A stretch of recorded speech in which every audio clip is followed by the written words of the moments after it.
பௌத்த தேர்களை பயக்கக்கூடாத எண்ணம் வந்தவுடன் அவர்கள் சொல்வதை கேட்டு இன்று தலையாட்டுகின்றனர். நாட்டிலே மிக மோசமான வேலைகளை இவர்கள்லாம் செய்து கொண்டிருக்கிறார்கள். நாட்டு மக்களுடைய மனநிலை என்னென்று கேட்டு செயற்படுவதற்கு இந்த அரசாங்கம் தயாரில்லை. இலங்கை வரலாற்றிலே இதுதான் மிகப்பெரிய மோசமான போதைப்பொருள் கடத்தல் சொல்லப்பட்டிருக்கிறது. இது முழுமையாக எல்லாருக்கும் தெரிஞ்ச விடயம். முழு பூசணிக்காய் சோத்துக்க மறைக்கிறேன்னு சொல்றது.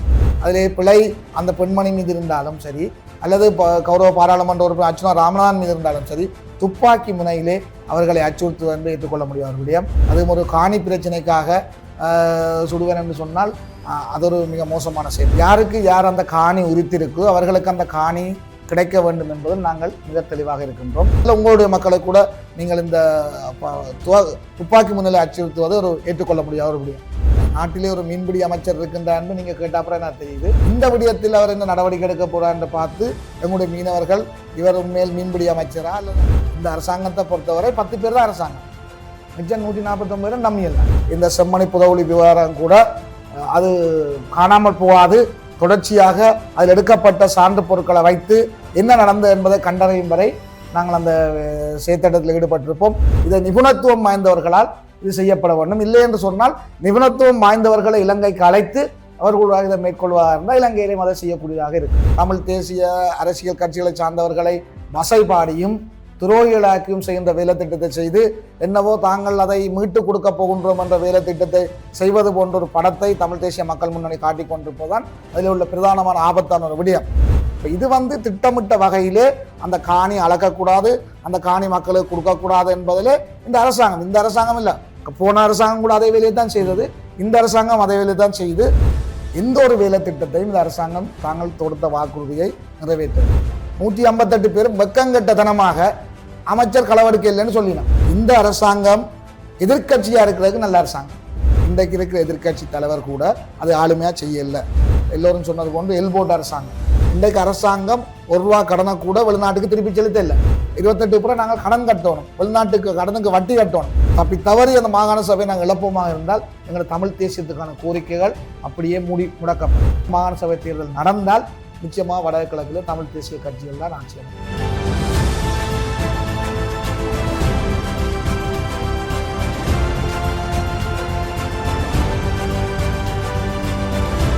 வணக்க நேயர்களே, கேள்விக்கென பதில் நிகழ்ச்சியோடாக மீண்டும் உங்களை சந்திப்பதில் மகிழ்ச்சி.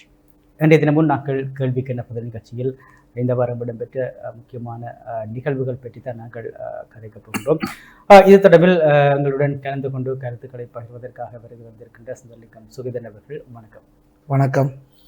உண்மையில் நாங்கள் பார்க்கலாம், அதாவது மே தினம் அதே போன்று பல விடயங்கள் நடைபெறுகின்றது. குறிப்பாக இந்த வளைகுடா நாடுகளுக்கான யுத்தம், அதன் பின்னர் ஏற்பட்ட சில தாக்கங்கள், பொருட்களினுடைய விலை அதிகரிப்பு, எரிபொருளுக்கான விலை அதிகரிப்பு, அதே போன்று தற்போது நாட்டில் அதிகரித்திருக்கின்ற இந்த வெப்பத்தில் எவ்வாறான செயற்பாடுகளை அரசு செய்தால் மக்களுக்கு நன்றாக இருக்கும். அதே போன்று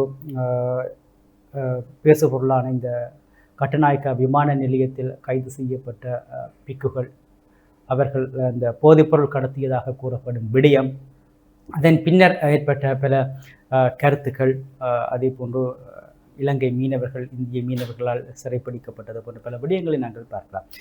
குறிப்பாக இந்த தையட்டி விடயம், அதே போன்று உங்களுடைய அரசியல் கட்சியினுடைய நிலைப்பாடுகள் என்று நாங்கள் பார்க்கலாம்.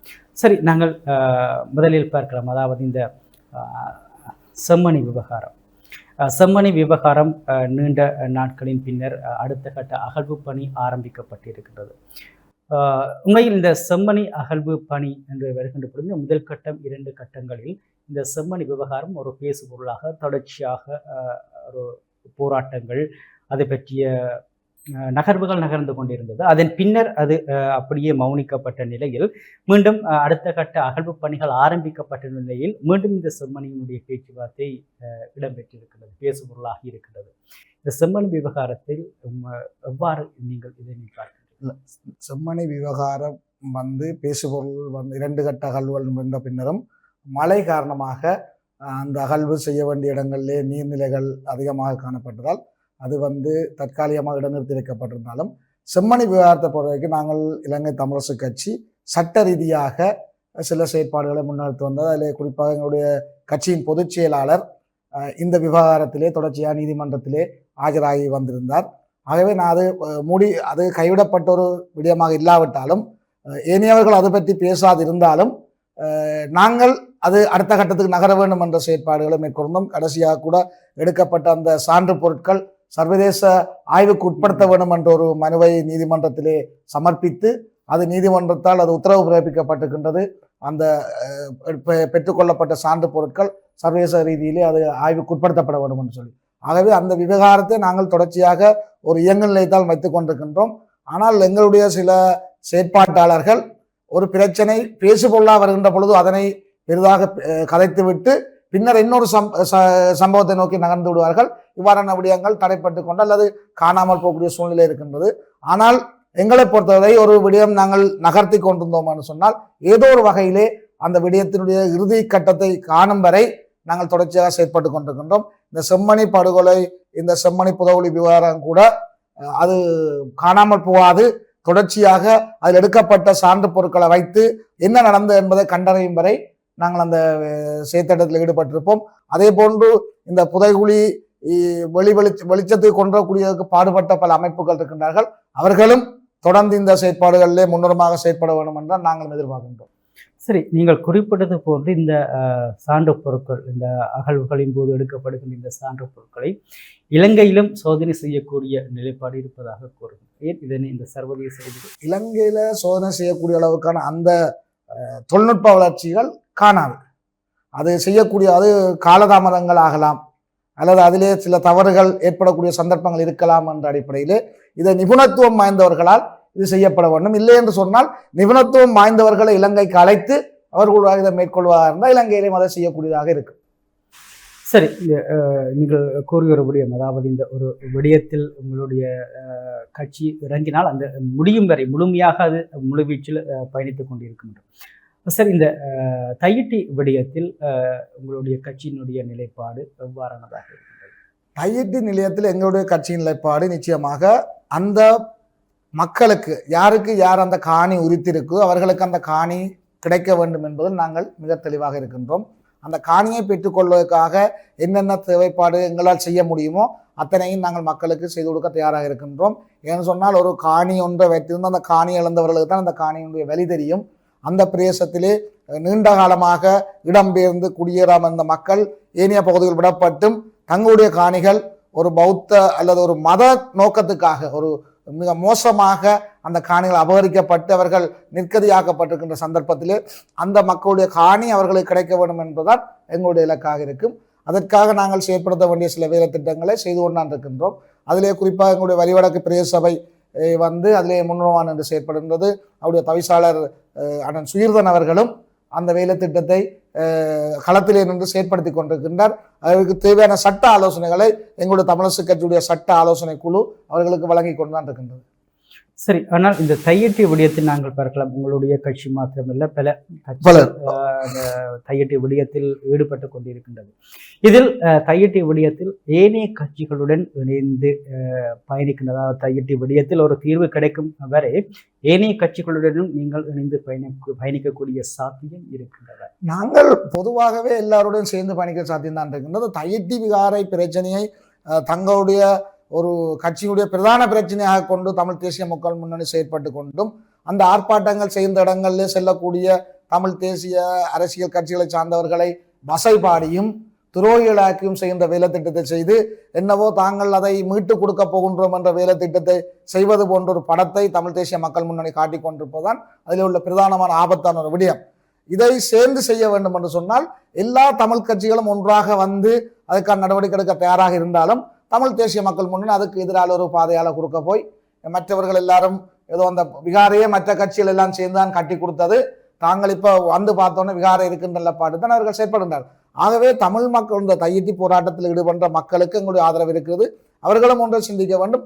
இவ்வாறான குறுகிய நோக்கத்தை கொண்டு அரசியல் செய்கிறவர்களுக்கு பின்னால் நிற்காது தங்களுடைய காணியை மீட்பதற்கான என்னென்ன வேலை திட்டங்களை யார் செய்யக்கூடிய இருக்கின்றார்களோ அவர்களோடு சேர்ந்து பயணிக்க வேண்டிய தேவைப்பாடு இருக்கின்றது. அவ்வாறு இவர்கள் எதிர்ப்பு காட்டினாலும் நாங்கள் அந்த மக்களுக்கு அந்த காணியை பெற்றுக் கொடுப்பதற்கான வேலையை செய்கின்றோம். இன்றைக்கு பார்த்தா இன்றைக்கு கூட தையிட்டியில காணியை அளக்கிறோம் என்று சொல்லி என்பிபி அரசாங்கம் ஒரு படத்தை காட்டி அன்றைக்கு போன மக்களையும் தேர்தவர்கள் திருப்பி அனுப்பியிருக்கிறார் போலீஸ் இதோட. இன்றைக்கும் அந்த மக்களை ஏமாற்றப்பட்டு அந்த மக்கள் அந்த வாசல்லே கண்ணீருடன் இருக்கின்றார்கள். அந்த காணி அளக்க போறதுக்கு, தங்களுடைய காணியை போறதுக்கு அவர்களுக்கு அனுமதி இல்லை.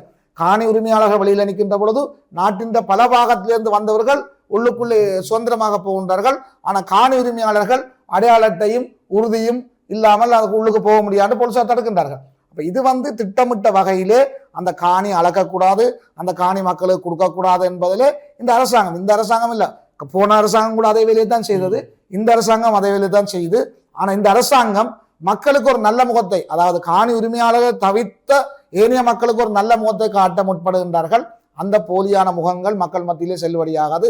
இன்றைக்கும் கடந்த கிழமை நடந்த அநீதியான செய்திகள் மக்கள் மத்தியில போகின்ற பொழுது இந்த அரசாங்கம் எவ்வளவு மிக மோசமாக மக்களை ஏமாற்று. கடந்த கால அரசாங்கம் கூட உங்களுக்கு காணி இல்லை அளக்க மாட்டோம்னு சொன்னார்கள். ஆனா இவர்கள் நம்ப வைத்து எங்களுடைய மக்கள் ஏமாற்றி கொண்டிருப்பதை உணரக்கூடியா இருக்கு. சரி, நாங்கள் பார்க்கலாம். அதாவது இந்த பாராளுமன்ற தேர்தல், ஜனாதிபதி தேர்தலில் மக்கள் ஒரு மாற்றம் தேவை என்ற நிலைப்பாட்டில் தேசிய மக்கள் சக்தி பெரும்பான்மையுடன் ஆட்சிக்கு வந்தது. ஆனால் மக்களிடம் இருக்கின்ற ஒரு கருத்து, அதாவது ஆட்சிக்கு வருகின்ற பொழுது அல்லது தேர்தல் காலங்களில் வழங்கிய இந்த வாக்குறுதிகளை இந்த அரசாங்கம் நிறைவேற்றவில்லை, கடந்த அரசாங்கங்களை போன்று இந்த அரசாங்கமும் செயற்படுகின்ற என்ற ஒரு கருத்தை மக்கள் கூறுகின்றார்கள். இதற்கு உங்களுடைய கருத்து? இல்லை, அது மக்கள் கூறுற கருத்து மிகவும் 100% ஒரு உண்மையான ஒரு கருத்து. எந்த ஒரு வேலை திட்டத்தையும் இந்த அரசாங்கம் தாங்கள் தொடுத்த வாக்குறுதியை நிறைவேற்றவில்லை.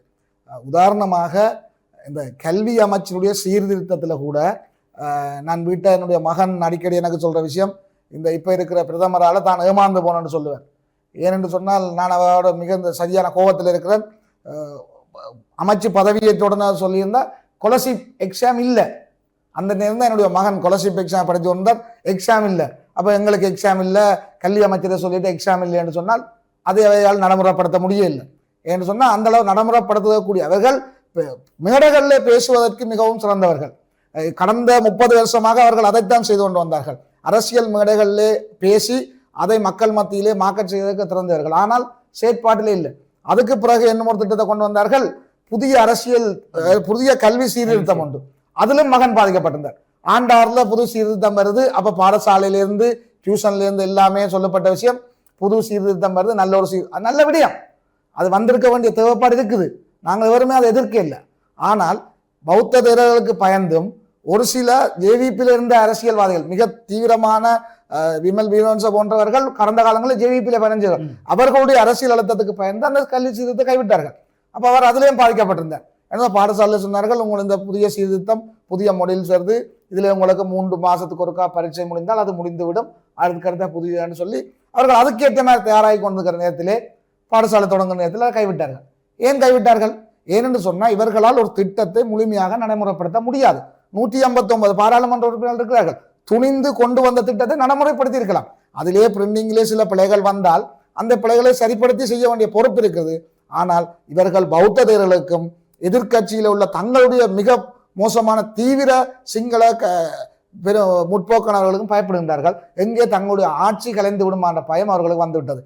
பிடித்த ஆட்சியில் தாங்கள் தொடர்ந்து பயணிக்க வேண்டும் என்று சொன்னால் இந்த பௌத்த தேரர்களை பகைக்கக்கூடாது என்ற எண்ணம் வந்தவுடன் அவர்கள் சொல்வதை கேட்டு இன்று தலையாட்டுகின்றார்கள். இந்த பௌத்த தேரர்கள் என்ன செய்யறான்னு மக்களுக்கு தெரிஞ்சிட்டு, ஆனால் அவர்களுக்கு பின்னால் தெரியாதால இந்த அரசாங்கம் மக்கள் சொன்னது போன்று இந்த அரசாங்கம் ஆட்சிக்கு வருகின்ற பொழுது சொன்ன எதையுமே செய்யவில்லை. சொன்னார்கள், பெட்ரோலுக்கு காஞ்சனா 130 ரூபா கமிஷன் அடிக்கிறார், நாங்க வந்தோம்னா 130 நிப்பாட்டுறோம் அடிக்கணும். பார்த்தா வந்தாலும் 130 கூட்டி வச்சிருக்கணும். அப்ப என்ன செய்யணும், ஊழலை பிடிக்கிறவன் வந்துச்சுன்னா ஆனா திரேசரியில ஊழல், நிலக்கரியில ஊழல், எங்க போனாலும் ஊழல். சரி, இவர்கள் ஊழல் செய்யறல்ல, இவர்களோட கூட நிற்கிறவர்கள் செய்கிற ஊழலை கூட கண்டுபிடிக்க முடியாமல் இருக்கின்ற ஒரு நிர்வாக திறமை உள்ளவர்கள்லாம் இருக்கின்றார்கள். இவர்களுடைய சகல பேரும் தங்களுடைய பேர்களுக்கு பின்னால் போட்டிருக்கின்ற அந்த பட்டப்படிப்புகளை மக்கள் பரிசீலிக்க வேண்டும். ஏற்கனவே ஒருவர் பிடிபட்டு போனார், மிக பொய்யான ஒரு பட்டப்படிப்பை போட்டு பிடிபட்டிருந்தார். இன்றைக்கும் இவர்கள் பேராசிரியர்களாக இருக்கின்றார்கள், பல்கலைக்கழக விரிவுரையாளர் இருக்கின்றார்கள், பல பட்டங்களை பெற்றிருக்கின்றார்கள். ஆனால் இவர்களது திணைக்களத்துக்கு கீழே பல ஊழல்கள் கீழால நடந்து கொண்டிருக்குது. அவைகளால் அதை பிடிக்கலாம இருக்குது. ஆகவே இந்த அரசாங்கத்தால் சொன்ன வாக்குறுதியை நிறைவேற்ற முடியவில்லை. ஒன்று சொன்னாங்க, எல்லா மேடையிலும் சொன்னார்கள், IMF ஒப்பந்தத்தை கிழித்தறிவோம். நான் ஆட்சியில் ஏறியவுடன் முதல் போடுற கையெழுத்து IMF ஒப்பந்தத்துக்கு எதிராண்டு. இன்றைக்கு IMF கை கட்டி கொண்டிருக்கிறார் ஜனாதிபதி. அவர்களால் ஒன்றும் செய்ய முடியாது. ஆனால் மக்களை நம்ப வைத்து மேடைகளில் பேசி மக்களை நம்ப வைத்து இந்த ஆட்சிக்கு வந்து விட்டார்கள். ஆனால் இந்த ஆட்சியை அவர்கள் தக்க வைப்பது என்று சொன்னால் சொன்ன வாக்குறுதிகள் நிறைவேற்ற வேண்டும், இல்லை என்று சொன்னால் அது நடக்காது. எங்களுடைய தமிழ் மக்கள் 6 மாசத்தில் அதை உணர்ந்து விட்டார்கள். அதனால்தான் உள்ளூராட்சி மன்ற தேர்தலில் வடகிழக்கில் ஒரு சபை கூட NPP அரசாங்கத்துக்கு கிடைக்கல. ஆனால் சிங்கள மக்கள் இப்போ அதை உணர்ந்து கொண்டிருக்கிறாங்க. இன்றைக்கு நாட்டில் எல்லா சமானம் வெளியேறிட்டுது. கோட்டபாயன் ஆட்சி காலத்தில் பருப்புக்கும் தேங்காய்க்கும் வெளியேறினோன்னு சொன்னார்கள், சம்பல் சாப்பிட முடியாது இருக்கு சிங்கள மக்கள். இன்றைக்கு பாதி தேங்காய் வேண்ட முடியாதெல்லாம் மக்கள் இருக்கிறார்கள். ஆகவே இதுதான் இந்த அரசாங்கத்தின் நிலப்பாடு. இந்த மேதின கூட்டத்தில் என்னென்ன போய் சொல்லி நம்ம தெரியாது. இந்த மக்களை ஏமாற்ற 22 மேதின கூட்டத்தை NPP அரசாங்கம் ஒழுங்குபடுத்தி இருக்குது. 22 தேர்தல் மாவட்டத்திலும் செய்யப்படும் போல இருக்கு. அதிலே நிறைய பொய்களை அவுட்டு விடுவார்கள். ஆனால் எதுவுமே நடக்காது. சரி, நீங்கள் குறிப்பிட்டது போல் அதாவது இந்த அரசாங்கம் பல வாக்குறுதிகளை வழங்கி ஆட்சிக்கு வந்தது. ஆனால் ஊழலை ஒழிப்போம் என்று கூறி வந்த அரசாங்கத்திடம் தற்போது ஊழல்கள், அதாவது நீங்கள் குறிப்பிட்டது போன்று திரைசேரியில் 2.5 மில்லியன் டாலர் எவ்வாறு சென்றது என்ற நிலைப்பாடு ஒன்று இருக்கின்றது. அதே போன்று இந்த நிலக்கரி விடயத்தில் தரமற்ற நிலக்கரிகள் இறக்குமதி செய்யப்பட்டதால் அந்த சுமை மக்கள் மீது, அதாவது இந்த மின்சார கட்டணம் அதிகரிக்கின்ற வீதத்தில் மக்கள் மீது இந்த சுமை சுமத்தப்படுகின்றது. அதே போன்று இதற்கு முன்னர் துறைமுகங்களில் இருந்து கண்டெய்னர்கள் விடப்பட்ட விடயம் என்று ஒவ்வொரு பிரச்சனையாக ஒவ்வொரு குற்றச்சாட்டுகளாக இந்த அரசாங்கத்தின் மீது வருகின்றது. ஆனால் நீங்கள் குறிப்பிட்டது போன்று இவர்கள் இதே வேறு ஒரு அரசாங்கம் இவர்கள் எதிர்க்கட்சிகளாக இருந்தால் பல விமர்சனங்களை இந்த அரசாங்கங்களின் மீது முன்வைப்பார்கள். ஆனால் நீங்கள் குறிப்பிட்ட ஒரு விடயம், அதாவது இவர்கள் இந்த 3 தசாப்த காலமாக இவர்கள் இந்த மேடைகளில் பேசிய பேச்சுகள், ஆனால்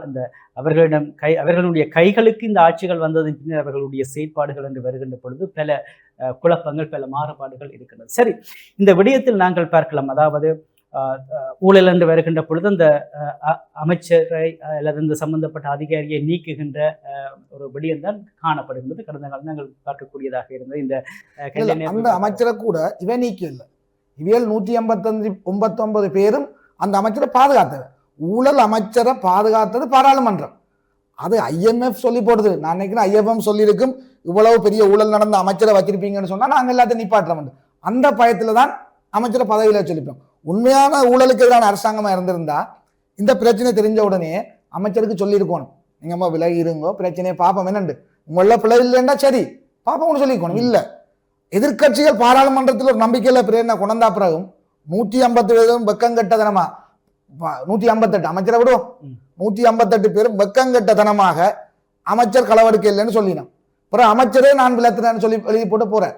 அமைச்சர் விலத்தினது நல்ல இவைகள் சொல்லி விலத்த இல்லை. நிச்சயமாக எங்களுடைய நிதி நிலைமைகளை கையாளுகின்ற அல்லது அதை கட்டுப்படுத்துகின்ற IMF தான் இவர்களுக்கு சொல்லியிருப்பார்கள். இவர் இதுல இருந்து விலத்த இல்லைன்னா தாங்க விலத்து விரட்டி இருப்பார்கள். வெளியில சொல்ல மாட்டேன். அந்த திரைசேரியிலிருந்து போன களவு 3 மாசத்துக்கு முதல் வெளியில சொல்லல. அதே மாதிரி இந்த திரட்சிகளும் சொல்லி இருக்க மாட்டோம். அதுக்கு பிறகுதான் அமைச்சரும் அமைச்சர் செயலாளரும் பதவி விலகினவே. அதுக்கு பிறகு ஒரு விசாரணை குழு போட்டது. உண்மையான ஜனாதிபதி என்ன செய்ய வேண்டும் சொன்னா, ஊழலுக்கு எதிராக தாங்கள் அந்த ஊழலை செய்யவில்லை நம்பிக்கை இருந்திருந்தா அவர் என்ன செய்யணும், முதலே விசாரணை குழுவை போட்டிருக்கணும். எதிர்கட்சியில் இந்த வாயை அடைத்திருக்க வேணும். சரிக்கணும். அவர் என்ன சொல்ற, பொறுப்பற்றது நம்ம நாங்க நிலக்கரியை கடிச்சு சாப்பிடுறாங்க. ஒரு ஜனாதிபதி அப்படி சொல்லலாது. அவர் பெட்ரோல் பிரச்சனை வந்தோன்னு சொன்னா நான் பெட்ரோல் பங்க் ஓனர் இல்லைன்னு. ஐயா, இலங்கை நாட்டுடைய தலைவரே நீங்கள் தானே, அப்ப நீங்க அப்படி சொல்லலாதே. மிக மோசமாக பொறுப்பற்ற கணத்தெல்லாம் பதில் சொல்லி கொண்டிருக்கணும். அது இவைக்கு உண்மையாக இந்த அரசாங்கம் எதிர்கட்சியா இருக்கிறதுக்கு நல்ல அரசாங்கம். இன்னும் கன பிள்ளைகளை கண்டுபிடிக்கணும். இவை எதிர்கட்சியா இருந்திருந்தா இன்னும் கன பிள்ளைகளை கண்டுபிடிச்சு பேசி கொண்டிருக்கணும். ஆளுங்கட்சியா வந்தோடனே முழு பிள்ளைகளையும் மூடி மறைக்கணும். ஒரு பிள்ளைய மூடி மறைக்கணும் என்று சொன்னா இப்படி எத்தனை திரைசேரியில களவு போயிருக்குன்னு ஒருத்தருக்கும் தெரியாது, எத்தனை என்ன ஊழல் வரப்போகுதுன்னு தெரியாது. ஆனால் அதை உடனடியாக மூடி மறைக்கிறது தான் இந்த அரசாங்கம் மிக செய்கிற ஒரு பிழையான விஷயம். தங்களில் எந்த பிழையும் இல்லாட்டி அந்த உடனே அதை வெளிப்படுத்தி 3 மாசத்துக்குள்ளே அது என்ன நடந்ததுன்னு தெரியப்படுத்தியிருக்க வேண்டும். இவர்களுக்கு இப்பதான் தெரியும்ன்ற வர கதை. 3 மாசத்துக்கு முதல்ல நடந்த விஷயம் வரைக்கும் 3 மாதத்துக்கு முதல்ல தெரியும். ஆனா வெளியில கதை வந்த உடனே தான் எங்களுக்கு 3 மாதத்துக்கு முதல்ல தெரியும்னு சொல்லிடணும். ஆகவே இந்த அரசாங்கம் இந்த நாட்டை ஒரு திறம்பட கொண்டு போகக்கூடிய ஒரு ஆளுமை வேட்ட இருக்குன்னு எங்களுக்கு தெரியல. சரி, உங்களுடைய கருத்து, அதாவது நீங்கள் கூறியிருக்க இந்த அரசாங்கம் ஒரு எதிர்கட்சியாக இருந்தால் பல தவறுகளை அவருக்கு கண்டு, ஆனால் இலங்கையில் ஒரு சிறந்த எதிர்கட்சி இல்லை என்று நீங்கள் கூறுகிறீர்கள். நிச்சயமாக உண்மையாக ஒரு சிறந்த எதிர்கட்சி இன்னும் இல்லை. இன்றைக்கு இருக்கிற எதிர்கட்சி தலைவர் கூட அது ஆளுமையா செய்யல. இன்றைக்கு இந்த மக்கள் மத்தியில் கடந்த காலங்களில் 25 ரூபா பெட்ரோல் விலை உயர்ந்தாலும் நாட்டில் எல்லா இடம் எதிரொலிக்கும். அந்த பிரச்சனையை என்பிபி ஜேவிபி அரசாங்கம் தங்களுடைய தொழிற்சங்கங்கள் மூலம் அது மூலம் இன்றைக்கு எல்லா தொழிற்சங்கமும் ஒன்றில் இந்த அரசாங்கத்துக்கு அடிமையாயிட்டினம் அல்ல இந்த அரசாங்கத்தின் ஏவிபியுடைய தொழிற்சங்கங்கள் அனைத்தும் தங்களுடைய தலைவர்கள் கையை கட்டி கொண்டிருக்காங்க. இன்றைக்கு எந்த ஒரு தொழிற்சங்கம் போராட்டம் செய்யலை. இன்றைக்கு எந்த தொழிற்சங்கம் தங்களுடைய சலரியை பற்றி சம்பளத்தை பற்றி விலை உயர்வை பற்றி கைக்கல. ஆனால் இது நேரம் வேறொரு அரசாங்கம் ஆட்சியிலிருந்து ஜேவிபி அரசாங்கம் எதிர்கட்சியில் சிறுபான்மையாக இருந்தால் கூட தங்களுடைய தொழிற்சங்கங்கள் மூலம் நாட்டிலே பல்வேறு குழப்பங்களை செய்திருப்பார்கள்.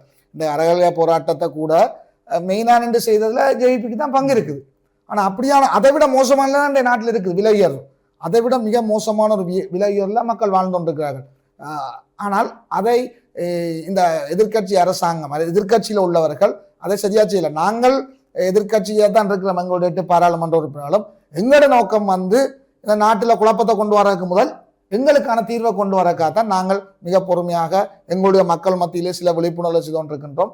நாட்டினுடைய எதிர்கட்சி தலைவர் இன்னும் வேகமாக செயற்பட வேண்டும், நாட்டை பாதுகாக்க வேண்டும் என்று சொன்னால் இருக்கின்ற அரசாங்கத்தை எதிர்கட்சி தலைவர் மண்டில் ஒரு மாறு மாதிரி இருக்கணும். அவர் மெல்ல மெல்ல தட்டி சரியான பாதையில் கொண்டு வரக்கான வேலை செய்யணும். இப்போ இந்த நிலக்கரி பிரச்சனையிலையும் இந்த டொலர்ஸ் பிரச்சனையிலையும் கொஞ்சம் முன்னின்று செயற்படுகிறார்கள். அதே போன்று இந்த அரசாங்கம் விடுகின்ற தவறுகளை உடனுக்குடனே மக்களுக்கு சுட்டிக்காட்டி அரசாங்கத்தை பயப்படுத்தி அவர்களை சரியான பாதையிலே கொண்டு செல்ல வேண்டிய பொறுப்பு எதிர்கட்சிக்கு இருக்குது. அவர்களை செய்ய வேண்டும். சரி, இதற்கு முன்னர் நாங்கள் பார்க்கலாம். இதற்கு முன்னர் இந்த அரசாங்கத்தினுடைய ஊழல்கள், அதாவது இந்த அரசாங்கம் கூறுகிற விடயம், அதாவது எங்களுடைய ஆட்சியில் எங்களுடைய அரசில் ஊழல் நடந்தால் உடனடியாகவே அந்த தண்டனை சம்பந்தப்பட்டவர்களுக்கு கிடைக்கும். ஆனால் இதற்கு முன்னர் நாங்கள் பார்க்கலாம், அதாவது முன்னாள் அரசாங்கத்தினுடைய பல முக்கிய அமைச்சர்கள், பல உயர் அதிகாரிகள் கூட இந்த லஞ்ச ஊழல் ஆணைக்குழு அதே போன்று விசாரணைகளுக்கு அழைக்கப்பட்டிருந்தார்கள். இதுவரை அந்த வழக்குகள் கூட நடந்து கொண்டிருக்கின்றது. ஆனால் இந்த சந்தர்ப்பம், அதாவது இந்த அரசாங்கத்துக்கு எதிராக முன்வைக்கப்படுகின்ற குற்றச்சாட்டுக்களை ஏனைய கட்சிகள் எவ்வாறு பயன்படுத்திக் கொள்ள வேண்டும்? உண்மையில இந்த அரசாங்கத்துக்கு எதிராக முன்வைக்கிற குற்றச்சாட்டுகள் எதிர்கட்சிகள் அதன் உண்மைத்தன்மையை முதலாவது அறிய வேண்டும். பொய்யாக சில நேரங்களிலே பல குற்றச்சாட்டுகள் பொய்யாகவும் வரும். பொய்யான குற்றச்சாட்டுகள் தவிர்த்து உண்மையான குற்றச்சாட்டுகளை அறிந்து அதனுடைய தாற்பதித்து மக்கள் மத்தியில் கொண்டு செல்ல வேண்டிய பொறுப்பு இருக்கிறது. இல்லை என்று சொன்னால் மக்கள் இந்த விடயம் மக்களுக்கு 2 வருஷம் 3 வருஷம் தாண்டி போகிறது, அவர் இன்னொருக்கா ஜனாதிபதியாக வரலாம். இல்லை உண்மையாக நல்லதான் செய்து எந்த விதமாக ஊழலும் இல்லை, சொன்ன மாதிரி மஹிந்த ராஜபக்ச நாமல் ராஜபக்ச உள்ளுக்கு போடுறோம், உகண்டால உள்ள நகைகளை கொண்டு வரோம், உகண்டால உள்ள காசுகளை கொண்டு வரோம் எல்லாம் கொண்டு வந்தாருன்னு சொன்னால் சரி. ஆனால் இவியால் ஃபுல்லாக விட்டது போய் உகண்டால எத்தனையோ மில்லியன் காசு இருக்கு கொண்டு வர முடிஞ்சினோம். நாங்களும் நினைச்சு உகண்டால இந்த காசு வந்தால் எங்களோட யுத்தத்தால் பாதிக்கப்பட்ட மக்களுக்கு கொஞ்சத்தை கேட்டு அதுகளையும் டெவலப் பண்ணலான்னு பார்த்தேன். உகண்டாலேருந்தும் வரை இல்லை, அதுன்ற பக்கத்துக்கார இதுலேருந்தும் வரை இல்லை. ஆனால் மக்கள் மத்தியில் கடந்த கால அரசாங்கம் சம்பந்தமாக ஒரு பிம்பம் ஒன்று இருந்தது, ஊழல் என்று சொல்லி அதை பெருப்பித்து காட்டி தாங்கள் ஆட்சிக்கு வந்திருக்கின்றார்கள். இன்றைக்கு நாமல் ராஜபக்சலையோ சரி அல்லது மஹிந்த ராஜபக்ச குடும்பத்திலேயோ இனி மேலே கை வைக்கல. அவைக்குள்ளே இருந்த அமைச்சர் கையிலே ரம்புக்கலன்ற மருந்து பிரச்சனைன்றது இவை ஆட்சிக்கு வரக்கு முதலே தெரியும். அதுக்கு முதலே அவர் பதவியை ரிசைன் பண்ணி அந்த மருந்து பிரச்சனை வந்திருந்தது. இவர்கள் அரெஸ்ட் பண்ணி இந்த 2-3 கேஸை பார்த்து என்னென்னு சொன்னால் பெட்ரோல் ஃபியூவல் பிரச்சனையும் வாகனம் பாவிச்சது தான் இருக்குது. கோடிக்கணக்கில் காசு வெளியில் ஒன்றில் அவர்கள் கோடிக்கணக்கில் காசு எடுக்க இவர்கள் இன்னும் 2 வருஷத்தில் அவர்களை ஊழல்வாதிகளாக காட்டவில்லை என்று சொன்னால் மக்கள் நம்புவார்கள் மஹிந்த அரசாங்கமும் மற்றவர்கள் ஊழல் செய்யவில்லை என்றுதான். ஏன் இவையிட்ட முழு கணக்கு புத்தகம் இந்த கையில் இருக்குது, கணக்காளர் இந்த கையில் இருக்குது. அப்போ அந்த கணக்கை பார்த்து அந்த ஆவணங்களை பார்த்து இவைகள் எடுத்திருக்கணுமா இல்லையான்னு கண்டுபிடிக்க இல்லைன்னு சொன்னால் அல்லது இவ்வளவு படித்தவர்களை வைத்துக்கொண்டும் பார்த்தும் அதுக்கு இல்லை என்று சொன்னால் மக்கள் இப்போ நம்ப போகிறார்கள் மஹிந்த ராஜபக்ச குடும்பமும் மற்றவர்கள் ஊழல் செய்யவில்லை என்று. அந்த நம்பிக்கையை அவர்கள் மக்கள் மத்தியில் கொடுக்க போகின்றார்களா, இல்லை அவர்கள் செய்த ஊழல்கள் இருந்தால் அதை வெளியில் கொண்டு போகிறார்கள் இன்னும் 2 வருஷத்தில் இருக்குது. ஆனால் எதிர்கட்சிகள் அதே நேரம் நாட்டை பாதுகாக்க வேண்டும் என்று சொன்னால் இவர்கள் ஒரு ஆரம்பத்தில் எல்லோரும் சொன்னது போன்று எல்போர்ட் அரசாங்கம் இன்றைக்கு ஒரு திரசேரிக்குள்ளே நடக்கிற ஒரு சின்ன முறைகேடான இதை கூட இவர்களால் கட்டுப்படுத்த முடியவில்லை. பல திணைக்களங்களில் நடக்கிற சில குளறுபடிகளை இவர்களால் கண்டுபிடிக்க முடியவில்லை. ஏனென்று சொன்னால் இவர்கள் இப்போ தான் பழகினோம். ஆனால் இவர்கள் திறமையானவர்களை வைத்து அதை செய்யலாம். அவர்கள் அவ்வாறான எல்போர்ட் அரசாங்கமாக இருக்கின்ற நேரத்திலே மக்கள் மத்தியிலே சரியாக பயணிக்க வேண்டும் என்று சொன்னால் எதிர்கட்சிகள் அந்த டிரைவருக்கு பக்கத்தில் இருக்க வேண்டிய தேவை இருக்குது. டிரைவர் பிள்ளைகளை டிரைவருக்கு சொல்ல வேண்டிய தேவை எதிர்கட்சிக்கு இருக்குது. இல்லைன்னு சொன்னால் ஒட்டு மொத்தமாக நாங்கள் எல்லாம் கடலுக்காக போய் விட வேண்டி வரும். இந்த நாடு ஒரு பெரிய ஒரு பாதாளத்துக்கு போகலாம். இந்த அந்த கடன் மீளழிப்பு காலம் 2028 முடியும். அதுக்கு பிறகு நாங்கள் வெளிநாடுகளில் இன்றைக்கு அரசாங்கம் ₹1 கடனை கூட வெளிநாட்டுக்கு திருப்பி செலுத்த இல்லை. அது ரணில் விக்ரமசிங்க ஜனாதிபதியாக இருந்த நேரத்தில் எடுத்த ஒப்பந்தத்தின் அடிப்படையில் 2028 கடன் அந்த கிராஷ் பீரியட் மீளழிப்பு காலம் இடைநிறுத்தி வைக்கப்பட்டிருக்கு. 28 பிறகு நாங்கள் கடன் கட்டணும், வெளிநாட்டுக்கு கடனுக்கு வட்டி கட்டணும். அப்படி கட்டிக்க எங்கள் நாட்டில் டாலர்ஸ் கையிருப்பு குறைய போகுது. குறையக்க திருப்பி நாங்கள் பெட்ரோலோ கேஷ் ஒன்றுமே இல்லாமல் சூழ்நிலை கொண்டு வரலாம். அதுக்கிடையில் நாடு டாலர்ஸ் வாரதுக்கான வேலை திட்டத்தை செய்ய வேணும். அது இவர்கள் செய்வார்களோ தெரியல. ஆனால் இவர்களை வழிப்படுத்த வேண்டிய பொறுப்பு எதிர்கட்சிக்கு இருக்குது. அவர்கள் செய்ய வேணும். இல்லை என்று சொன்னால் ஒட்டுமொத்தமாக தமிழ் மக்கள் சிங்கள மக்கள் ஒட்டுமொத்தமாகவே மிகப்பெரிய ஒரு பொருளாதார இறுக்கமான சூழ்நிலைக்கு நாங்கள் தள்ளப்படுவோம்.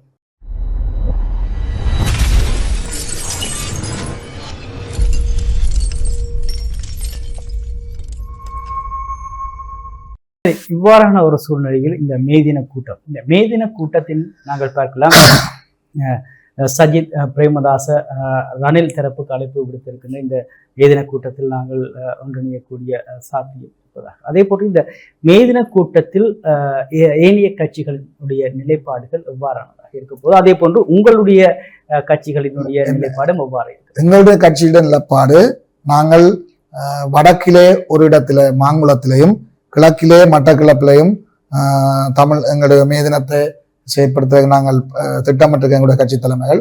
அந்த இடத்திலே நிச்சயமாக எங்களுடன் தற்பொழுது சேர்ந்து பயணிப்பதற்கு உடன்பட்டிருக்கக்கூடிய ஜனநாயக தமிழ் தேசிய கூட்டணி இதுவும் எங்களோட சேர்ந்து அந்த மேதினத்திலே பங்கு பெற்றால் நான் நினைக்கின்றேன். எங்களுடைய தலைவர்கள் அதுக்கான வழித்திட்டத்தை ஏற்படுத்தியிருப்பார்கள். இதுதான் எங்களுடைய மேதின ஏற்பாடாக இருக்கின்றது. அதே நேரம் எதிர்கட்சிகள் மிக பலமான ஒரு மேதினத்தை மக்கள் திரட்டி செய்து காட்ட வேண்டிய தேவைப்பாடு எதிர்கட்சிகளுக்கு இருக்கின்றது. அவர்கள் அதை ஒன்றிணைந்த எதிர்கட்சிகளாக செய்வார்களாக இருந்தால் மக்கள் மத்தியில் ஒரு நம்பிக்கை கொண்டு வரக்கூடிய சூழ்நிலை இருக்கும். அதே நேரம் நான் பத்திரிகைகள் வாயிலாக பார்த்த மத்தியிலே என்பிபி அரசாங்கம் கூட ஜேபி கட்சியோட தங்களுடைய இந்த முறை வளமையாக அவர்கள் ஒரு இடத்துல தான் மிகப்பெரிய அளவிலான மேதின கொண்டாட்டத்தை செய்வார்கள். இந்த முறை அவர்கள் 22 இடத்திலே மேதின கூட்டத்தை செய்வதாக நாங்கள் பத்திரிகை வாயிலாக இருந்திருந்தோம். அவர்களும் மக்கள் மத்தியிலே ஏதோ ஒரு பெரிய ஒரு பொய்களை அவுட்டு விடுவதற்கான வேலை திட்டத்தை ஆரம்பித்திருக்காங்க தெரியுது. அதை முறியடிக்கக்கூடிய வகையில் உண்மைகளை மக்களை சொல்லக்கூடிய வேலை திட்டத்தை நாங்கள் செய்ய வேணும். எங்களுடைய மேதின கூட்டத்திலே பிரதானமாக நிச்சயமாக எங்களுடைய அதிகார பகிர்வு கொடுத்ததான ஒரு கோஷமாகத்தான் இருக்கும் என்று நான் எதிர்பார்க்கின்றேன். தலைமைகள் அதைத்தான் செய்வார்கள். எங்களுக்கு இப்பொழுது எங்கள் மத்தியில் இருக்கக்கூடிய மிகப்பெரிய பிரச்சனை, இப்போ இந்த இருக்கிற அரசாங்கத்தையாவது பயன்படுத்தி எங்களுடைய அடுத்த சமூகம் எங்களுடைய இந்த தேசிய சிந்தனையிலிருந்து மாறுவதற்கு முதல் எங்களுடைய அதிகார பகிர்வை பெற்றுக்கொள்ள வேண்டிய தேவைப்பாடு இருக்கின்றது. ஆகவே அதை நோக்கிய கோஷமாகத்தான் எங்களுடைய மேதினம் இருக்கும். சரி, அடுத்து நாங்கள் ஒரு முக்கியமான விடயமாக, அதாவது பேசு பொருளாக இந்த வாரம் இடம்பெற்றது இந்த கட்டுநாயக்க விமான நிலையத்தில் பௌத்த தேரர்கள் கைது செய்யப்பட்டது. அதாவது இந்த போதைப் பொருட்களுடன் பெருந்தொகையான போதைப் பொருட்களுடன் கைது செய்யப்பட்ட விடயம் இது இலங்கை மீது எவ்வாறான சர்வதேசம் இலங்கை மீது எவ்வாறான ஒரு பார்வையை பார்க்க போகின்றோ, அதே போன்று இந்த அரசாங்கத்துக்கு இது எவ்வாறான ஒரு பிரச்சனையை கொடுக்க போகும். இந்த போதைப் பொருள் கைப்பற்றப்பட்ட விடயத்திலே நிச்சயமாக அதை கைப்பற்றிய அதிகாரிகளுக்கு எங்களது மனமார்ந்த பாராட்டுகளை நாங்கள் தெரிவித்துக் கொள்கின்றோம். நாட்டிலே இந்த இலங்கையிலே ஜனாதிபதியை விட மிக முக்கியமானவர்களாக பௌத்த தேரர்கள் பார்க்கப்படுகின்ற சூழலில் அவர்களுடைய அந்த பயணப்பைகளை துணிந்து ஆராய்ந்து அதற்கு நடவடிக்கை எடுத்து யாருடைய அழுத்தத்துக்கும் கட்டுப்படாமல் அதை வெளிக்கொண்டு வந்த அந்த கட்டுநாயக்க விமான நிலைய சுங்கத்துறை அதிகாரிகளுக்கு எங்களது மனமார்ந்த பாராட்டுக்கள். என்று சொன்னால் பௌத்த தேரர்கள் மீது கை வைப்பதற்கு யாருமே பயப்படுகின்றார்கள். அவர்கள் மீது கை வைத்தால் இந்த நாட்டிலே வாழ முடியாத சூழல் வரலாம் என்ற சிந்தனை இந்த நாட்டிலே விதைக்கப்பட்டிருக்கின்றது. ஆனால் இன்றைக்கு மஞ்சள் காவிக்குள்ளே இருந்து கொண்டு நாட்டிலே மிக மோசமான வேலைகளை இவர்கள்லாம் செய்து கொண்டிருக்கின்றார்கள். இன்றைக்கு எங்களுடைய நாடு மிகவும் ஒரு வளமான அழகிய இலங்கை நாடு இன்றைக்கு இப்படி சின்னாபின்னமாக இருக்கிறது என்று சொன்னால் அதுக்கு பிரதான காரணம் இந்த பௌத்த தேரர்கள். இன்றைக்கு நாட்டிலே இன வன்முறைகள் உருவாக்குவதற்கு அடிப்படையாக இருந்தவர்கள் பௌத்த தேரர்கள். இந்த நாட்டிலே வருகின்ற ஒவ்வொரு அரசாங்கமும் அவர்கள் என்ன சொல்லுகின்றார்கள் என்று கேட்டுத்தான் செய்ய பார்க்கின்றார்கள். இந்த நாட்டு மக்களுடைய மனநிலை என்னென்று கேட்டு செயற்படுவதற்கு இந்த அரசாங்கம் தயாரில்லை. இந்த ஜேவிபி அரசாங்கம் என்பிபியாக மாறி இந்த நாட்டில் ஆட்சிக்கு வந்த பொழுது நாங்கள் எதிர்பார்த்த ஒரு விடயம், இவர்களாவது பௌத்த தேரர்களுடைய கட்டுப்பாட்டுக்குள் இல்லாமல் இவர்கள் ஒரு மிகவும் துணிந்து பல வேலையை செய்திருக்கின்றார்கள். ஆகவே இந்த மக்கள் எல்லோரையும் ஒன்றாக பார்த்து வேலை செய்வான்னு பார்த்தால் இன்றைக்கு எந்த ஒரு கடிதத்தை எழுதக்கும் போதும் ஜனாதிபதி அல்லது பிரதமரோ அல்லது அவர்களுடைய மந்திரிகள் ஏதோ ஒரு மாகாண தேர்தலை சந்தித்து அவர்களிடம் அதற்கான அனுமதியை பெற்று தான் செய்து கொண்டிருக்காங்க. அவ்வாறு இந்த நாட்டை வழிநடத்தக்கூடிய தேரர்கள் இன்றைக்கு நாட்டிலே மிக மிக மிகப்பெரிய மோசமான ஒரு போதைப்பொருள் கடத்தல், இலங்கை வரலாற்றிலே இதுதான் மிகப்பெரிய மோசமான போதைப்பொருள் கடத்தல் சொல்லப்பட்டிருக்கின்றனர். ஆகவே இந்த நாட்டுக்குள்ளே போதைப்பொருள் இவ்வளவு காலமும் இந்த போர்வையில் தான் வந்ததா என்ற அச்சமங்கள் மத்தியில் இருக்கின்றது. நாட்டுக்குள்ளே வர்ற போதைப்பொருளை பிடிக்கின்றார்கள், ஆனால் நாட்டிலே தேவையான போதைப்பொருள் இருக்கின்றது. ஆகவே கடந்த காலங்களிலே நாட்டுக்குள்ளே வெளிநாடு சென்று வந்த பௌத்த தேரர்கள் வந்த பயணங்கள் தொடர்பாக நாங்கள் சிந்திக்க வேண்டும். இனிவரும் காலங்களில் கூட இந்த கட்நாயக்கா மாநிலத்திலே அவர்களுக்கு கொடுக்கின்ற முன்னுரிமையுடன் சேர்த்து அவர்களுக்கான பயண பொதிகளையும் அவர்கள் இவ்வாறான செயற்பாடுகளை நீங்கள் ஆராய வேண்டும். இல்லை என்று ஆராய்ந்து கட்டுப்படுத்தினால்தான் நாட்டிலே போதைப் பொருட்களை கட்டுப்படுத்த முடியும். சாதாரண இன்றைக்கு நான் அறிந்த வகையிலே கட்நாயக்கா மாநிலத்திலே இலங்கை குடிமகன் ஒருவன் போதைப்பொருள் கொண்டு தான் பிடிபட்டால் நான் இன்னும் செய்திகள் பார்ப்பது குறைவு. அது வெளிநாட்டிலேருந்து வரவே தான் கொண்டிருந்தோம். ஜப்பான்லேருந்து பாகிஸ்தான்லேருந்து வந்தவர்களும் ஒவ்வொரு நாடுகளிலிருந்து வந்தவர்கள்லாம் பிடிபட்டிருக்கின்றார்கள். ஆனால் இலங்கையினுடைய மிகவும் இலங்கை மக்கள், அதுவும் சிங்கள மக்களால் மிகவும் போற்றப்படக்கூடிய பௌத்த தேரர்கள் 110 கோடி ரூபாய்க்கு அந்த போதைப் பொருட்களை, அது மிக மோசமான போதைப்பொருள் அதை நாட்டுக்குள்ளே கொண்டு வந்திருக்கான்னு சொன்னால் அது ஒரு மன்னிக்கப்பட முடியாத குற்றம். அவர்களை காப்பாற்றுவதற்கு எந்த ஒரு பௌத்த தேரர்கள் முன்வரக்கூடாது. எங்களுடைய நாட்டை பாதுகாக்க வேண்டும் என்று சொன்னால் பௌத்த தேரர்களுக்கு இந்த இலங்கை அரசாங்கம் கொடுத்திருக்கிற முன்னுரிமையை அவர்கள் தவறாக பயன்படுத்தாது இந்த நாட்டின் வளர்ச்சிக்காகவும் நாட்டின் ஒற்றுமைக்காகவும் நாட்டின் சமாதானத்துக்காகவும் பயன்படுத்த வேண்டும். இந்த நாட்டிலே சமாதான குலைப்புக்கு மிக பிரதான காரணமாக அவர்கள்தான் இருப்பதாக நாங்கள் அச்சப்படுகின்றோம். அது முஸ்லீம் மக்களை கேட்டாலும் அதைத்தான் சொல்வார்கள், தமிழ் மக்களை கேட்டாலும் அதைத்தான் சொல்வார்கள், கிறிஸ்தவ மக்களை கேட்டாலும் அதைத்தான் சொல்வார்கள். ஏன் சிங்கள மக்களில் கூட இப்போ பெரும்பாலானவர்களுக்கு அதை விளங்கி கொண்டிருக்கின்றார்கள். இவர்கள் நாட்டை குழப்புகிறார்களா, இவர்களுக்கு கொடுக்கப்பட்ட அந்த பிரியோரிட்டியை பயன்படுத்தி நாட்டை குழப்புகிறார்கள் என்ற அச்சம் இருக்கின்றது. சரி, ஆனால் இந்த விடயத்தில் நாங்கள் பார்க்கலாம், இந்த தேரர்கள் கைது செய்யப்பட்டதின் பின்னர் கலகல அத்த ஞானசார தேரர் குறிப்பிட்ட ஒரு விடயம், அதே போன்று ஏனைய சில பௌத்த தேரர்கள் உயர் பதவிகளில் இருப்பவர்கள் கூறிய ஒரு விடயம், இது தேரர்கள் கடத்தவில்லை போதைப் பொருட்களை, அவர்களினுடைய போர்வையில், அதாவது தேர்களை போன்ற போர்வையில் கடத்தல்காரர்கள் தான் இதனை செய்திருக்கிறார்கள். இதற்கு நீங்கள் இது முழுமையாக எல்லாருக்கும் தெரிஞ்ச விடயம். முழு பூசணிக்காய் சோத்துக்க மறைக்கிறேன்னு சொல்றது. அவர்களுடைய பாஸ்போர்ட்டை பார்த்தாலே தெரியும். அவர்களுக்கு அப்போ பாஸ்போர்ட் வழங்கிக்க அவர்கள் ஒரு பௌத்த தேரர் இல்லாமல் அவர்கள் அந்த அடிப்படையில் பாஸ்போர்ட் வழங்கப்பட்டது. ஆகவே தாங்கள் இப்படி ஒரு பெரிய ஒரு பிரச்சனை பிடிபட்ட பின்னர் தங்களுக்கான கௌரவம் சிங்கள மக்கள் மத்தியிலே குறைந்துவிடும். என்றால் முஸ்லீம் மக்களோ தமிழ் மக்களோ 3 மதத்தவர்களோ ஒன்றாத்தான் பார்க்கணும், ஒரு தரையும் பெருசுன்னா பார்க்கல. ஆனால் சிங்கள மக்கள் மத்தியிலே தங்களுக்கான கௌரவம் குறைந்து விடும் என்ற அச்சம் ஒன்று உருவாயிருக்கிறது. தங்கள் மீதான நம்பிக்கை இல்லாமல் போய்விடும் என்ற அச்சத்திலே அவர்கள் அந்த பிடிபட்ட 22 பேரையும் பௌத்த தேரர்கள் இல்லை என்று ஒரு ஏமாற்று வேலையை செய்கின்றார்கள். நிச்சயமாக சட்டம் அவர்கள் மீது சரியான நடவடிக்கை எடுக்க வேண்டும். இந்த அரசாங்கம், நான் இந்த அரசாங்கத்தில் சில நல்ல விடயங்களையும் சொல்ல வேண்டும். இந்த போதைப்பொருள் விடயத்திலே அரசாங்கம் சில நல்ல நடவடிக்கைகள் எடுத்திருக்கின்றது. போதைப்பொருளுக்கான செயற்பாடுக்கு எதிராக பல விழிப்புணர்வு நடவடிக்கை அரசாங்கம் மேற்கொண்டிருக்கின்றது. அவ்வாறான அரசாங்கம் மேற்கொண்ட நேரத்திலும் நாட்டிலே மிக மோசமான போதைப்பொருள் கடத்தல்கள் நடந்து கொண்டான் இருக்குது, பிடிபட்டு கொண்டிருக்குது. ஆகவே இந்த மிகப்பெரிய போதைப்பொருளுக்கு அரசாங்கம் உடந்தையாக இல்லாத அந்த 22 பேருக்கும் தக்க நடவடிக்கை எடுப்பதுடன் அவரை இங்கிருந்து அனுப்பியதாக இன்னும் ஒரு பிரதானமான தேரரோடு கைது செய்யப்பட்டிருக்காங்க. அப்போ அவரும் தேரரில் வேஷம் போடல தானே, இவைகளை அனுப்பினால் ஒரு பெரிய தேரர் தான் செய்திகளில் வந்திருக்கு. இப்போ அவர் வேஷம் போடல தானே. அவரோடாக இதற்கான பிரதான சூத்திரங்கள் கண்டறிக்கப்பட வேண்டும். இவ்வாறான மதத்தலைவர்கள் மிக சமூகத்துக்கு மோசமான செயற்பாடுகள் செய்வதை உடனடியாக நிறுத்த வேண்டும். நான் நினைக்கிறேன் நாவக்குழியில் கூட ஒரு பிரச்சனை நடந்தது. நாங்கள் நம்பி இருக்கக்கூடிய மதத்தலைவர்கள் இவ்வாறான வேலைகளை செய்யக்கூடாது. அதே போன்று மல்லாவியிலே ஒரு பிரச்சனை நடந்திருந்தது. ஆகவே மக்கள் மதத்தலைவர்களை நம்புகிறார்கள், மதத்தலைவர்கள் சொல்லக்கூடிய சொற்களை மக்கள் கேட்கின்றார்கள். அப்பாறு இருக்கின்ற பொழுது இந்த மதத்தலைவர்கள் இவ்வாறான சில சமூக பிறழ்வான நடவடிக்கைகளை செய்கின்ற பொழுது மக்கள் மத்தியில் ஒரு நம்பிக்கையில்லா தன்மை உருவாகலாம். சரி, அடுத்து நாங்கள் பார்க்கலாம் இந்த முக்கியமான ஒரு விடயம், அதாவது இந்த பாராளுமன்ற உறுப்பினர் அர்ச்சுனா அந்த காணி விடயம் ஒன்றில் துப்பாக்கியை காட்டி மிரட்டியதாகவும், அதே போன்று பாராளுமன்ற உறுப்பினர் மீது கற்களை வீசிய பெண் கைது செய்யப்பட்டது, அதே போன்று பாராளுமன்ற உறுப்பினர் அர்ச்சுனாவும் கைது செய்யப்பட்ட விடயம்.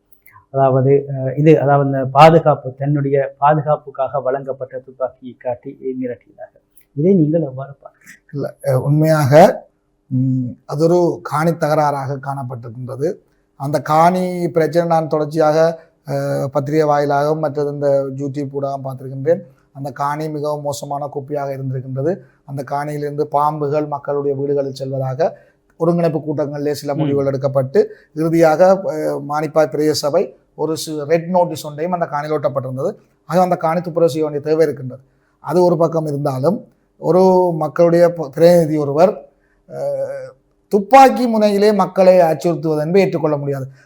அந்த பெண்மணியும் அவரும் வாக்குவாதப்பட்டிருக்கலாம். அவர் அதில் வாக்குவாதப்பட்டு கொண்ட தேவைப்பாடில்லை. கௌரவ பாராளுமன்ற உறுப்பினர் அந்த இடத்திலிருந்து விலகி சட்ட ரீதியாக அந்த நடவடிக்கை அணுகியிருக்கலாம். ஆனால் மிக மோசமாக நாங்கள் ஒவ்வொருமே துப்பாக்கி பயந்தவர்கள் அல்ல. இதை விட மிக மோசமான மிக நீளமான துப்பாக்கிகள் கூட எங்களுடைய மக்களுடைய நெத்திகள்லையும் மார்புகள்லையும் நீட்டப்பட்டிருக்கின்றது, சுடப்பட்டிருக்கின்றது. அதையும் தாண்டி எங்களுடைய மக்கள் வந்திருக்கின்றார்கள். ஆகவே எங்களுடைய மக்களை ஒரு பாராளுமன்ற உறுப்பினரே துப்பாக்கி முனையிலே உன்னை சுடுவேன் என்று துப்பாக்கி எடுத்து காட்டுவது ஏற்றுக்கொள்ள முடியாத ஒரு விடயம். அதுவும் ஒரு காணி பிரச்சனைக்காக சுடுவேன் என்று சொன்னால் அது ஒரு மிக மோசமான செயற்பாடு. ஆனால் அந்த இடத்துல என்ன நடந்தது என்பதை நாங்கள் ஆராய வேண்டிய தேவை இருக்கின்றது. அதிலே சரிபிழைகள் பார்க்க வேணும். என்னதான் இருந்தாலும் அதிலே பிழை அந்த பெண்மணி மீது இருந்தாலும் சரி, அல்லது கௌரவ பாராளுமன்ற உறுப்பினர் அர்ச்சுனா ராமநாதன் மீது இருந்தாலும் சரி, துப்பாக்கி முனையிலே அவர்களை அச்சுறுத்துவது என்று ஏற்றுக்கொள்ள முடியாத ஒரு விடயம். அந்த கலாச்சாரம் நாங்கள் விரும்பவில்லை. ஏனென்று சொன்னால் இதைத்தான் ஒட்டுக்குழுக்கள் எங்களுக்கு செய்து கொண்டிருந்தார்கள். பலர் மௌனிக்கப்பட்டிருந்தது, பலர் காணாமலாக்கப்பட்டிருந்ததும் இந்த துப்பாக்கி முனையிலே ஒட்டுக்குழுக்களும் இராணுவத்தாலும் நடந்தது. ஆனால் அதுக்கு பயந்து எவருமே ஒதுங்கி இருக்கவில்லை. ஆகவே இவ்வாறான செயற்பாட்டை கௌரவ பாராளுமன்ற உறுப்பினர் அதை நிறுத்த வேண்டும்.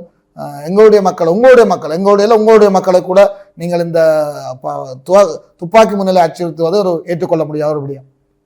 சரி, அடுத்து நாங்கள் இந்த அண்மையில் இந்திய மீனவர்களால் இலங்கை மீனவர்கள் சிறைப்பிடிக்கப்பட்டு மிகவும் ஒரு மோசமான முறையில் நடத்தப்பட்டபடியும் ஒரு பேசு பொருளாகவும் அதே போன்று நம்முடைய மீனவர்களிடையேயும் ஒரு கொந்தளிப்பை ஏற்படுத்தி இருக்கின்றது. ஏனென்றால் இந்தியாவில் இருந்து இலங்கை கடற்பரப்புக்குள் அத்துமீறுகின்ற இந்திய மீனவர்களை கௌரவமாக எங்களுடைய மீனவர்கள் நடத்துவதாகவும் அதே போன்று கைது செய்யப்படுகின்ற மீனவர்களையும் உரிய சட்ட நடவடிக்கைக்கு உட்படுத்துவதாகவும், ஆனால் இவர்கள் அதாவது இந்த இந்திய மீனவர்கள் இலங்கை மீனவர்களை இவ்வாறு ஒரு கண்ணியமற்ற முறையில் மனிதாபிமானமற்ற முறையில் நடத்தியதாகவும் நாங்கள் அந்த காணொலியூடாக காணக்கூடியதாக இருந்தது. கைகளை கால்களை கட்டியவாறு படகுகள் வைத்திருந்த ஒரு விடயம்.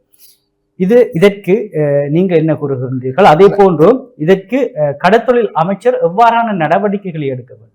இல்லை, இதை பார்க்கின்ற பொழுது இன்றைக்கு நாங்கள் 16, 17, 18 வருஷத்துக்கு முதல் ஒரு வீடியோ ஒன்று நாங்கள் பார்த்துருந்தாங்க. முள்ளிவாய்க்காலிலே எங்களுடைய விடுதலை போராளிகள் கைகள் கட்டப்பட்டு கடற்கரையிலே நிர்வாணமாக துப்பாக்கி முனையில் இருக்கின்ற பொழுது அவர்கள் மிகவும் பயந்து இயக்கத்திலே இப்படி அந்த துப்பாக்கியாக திரும்பி பார்க்கின்ற பொழுது இருக்கின்ற அந்த மனநிலை இன்றைக்கு எனக்கு வந்திருந்தது. உண்மையாக இவர்கள் அதை அந்த மீனவனை பிடித்திருந்தால் அவரை விசாரித்திருக்கலாம். ஏன்னு சொன்னால் அவர் சொல்ல போகிற மொழியும் அந்த மீனவர்களோட மொழியும் ஒன்று. இப்போ மொழி தெரியாட்டி கூட சிங்களத்தில் கதைச்சா எங்களுக்கு விளங்கலன்னு சொல்லலாம். தமிழ்லேயே கதைக்க போகிறார், என்னத்துக்கு வந்தனி என்ன பிரச்சனைன்றதை பார்த்துருக்கலாம். இந்தியாவிலே அது சட்டம் இருக்கின்றது, சட்ட ரீதியாக அதை கையாண்டிருக்க வேண்டும். ஆனால் ஒரு அப்பாவி மீனவனை பிடித்து மிக மூர்க்கத்தனமாக அடித்து அவருடைய மண்டை உடைத்த மண்டையிலிருந்து ரத்தம் வந்து கொண்டிருக்கின்ற பொழுது கூட அதற்கான மருத்துவ சிகிச்சை கூட செய்யாது அவரை மிகவும் மோசமான ஒரு தீவிரவாதி போன்று அவரை கேள்விகளை கேட்டு விரட்டுவது என்பது ஏற்றுக்கொள்ள விடயம். இந்திய மீனவர்கள் எத்தனையோ பேர் வழிமாறி எங்களுடைய எல்லைகளுக்கு வந்திருந்த போல கூட, அதாவது இந்த இழுவை மடி படகை தவிர்த்து சாதாரண தொழில் செய்யக்கூடிய இந்திய மீனவ சகோதரர்கள் எங்களுடைய கடல் எல்லையிலே வழிதருமாறி வந்தால் கூட எங்களுடைய மீனவர்கள் அவர்களுக்கான உணவு வசதிகளை வழங்கி அவர்களை எங்களுடைய இராணுவத்திலே கூட கொடுக்காது திருப்பி கடல்ல வைத்து அனுப்பிவிட்ட சம்பவங்களும் இருக்கின்றது. ஒரு சிலர் இராணுவத்திலே கொடுக்கப்பட்டிருந்தாலும் அது காவல்துறை நீதிமன்றத்தோட விடுவிக்கப்பட்டிருக்காங்க. ஆனால் பலர் கடல்ல வைத்து அவர்களுக்கு தேவையான உதவியை வழங்கி எங்களுடைய மீனவர்கள் கடல்ல வைத்து அவர்களுடைய நாட்டுக்கு அனுப்பி வைத்த சம்பவங்கள் நிறைய இருக்கின்ற சூழல்ல இது ஒரு நடந்த சம்பவம் மிகவும் ஒரு கவலையான விடயம். இது ஒரு கண்டிக்கப்பட வேண்டிய விடயம். என்ன இருந்தாலும் அவர் எல்லையை தவறி எல்லை தாண்டி போனவரை மிக கண்ணியமாக இந்திய மீனவர்கள் நடத்தியிருக்க வேண்டும்.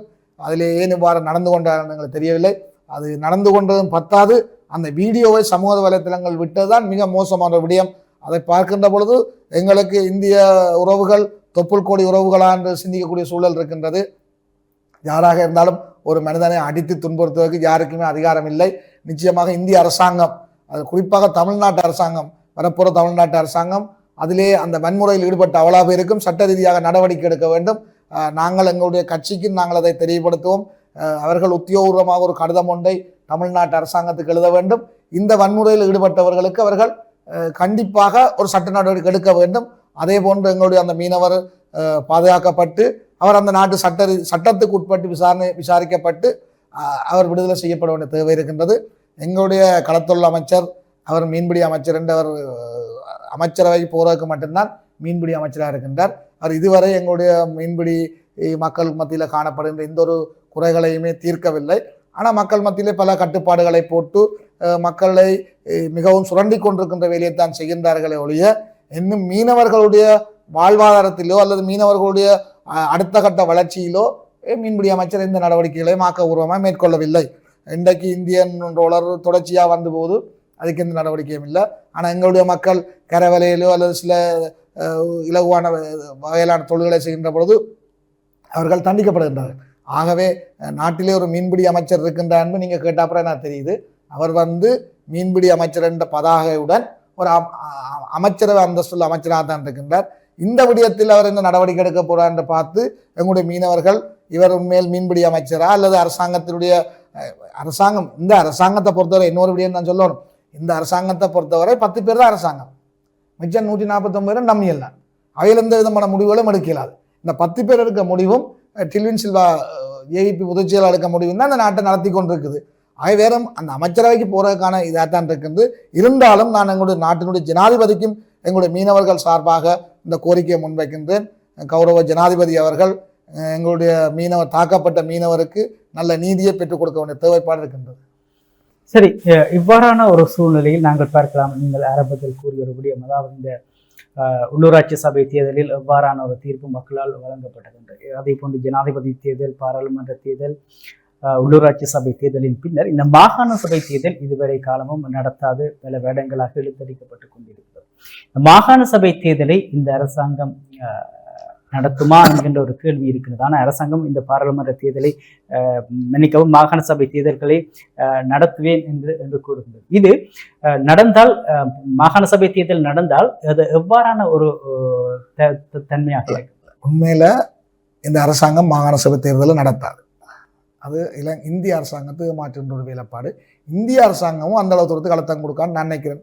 நான் கடந்த ஒரு 15 வருஷ அரசியல் இருக்கிற அடிப்படையில் இன்றைக்கு இந்தியாவில் இருக்கிற சூழ்நிலையில் என்ன சொன்ன, ஏவிபி அரசாங்கம் மாகாண சபை தேர்தலை நடத்தினா ஏவிபி அரசாங்கத்தை அடிப்படை கொள்கையை இல்லாமல் போகிற மாதிரி வந்துடும்.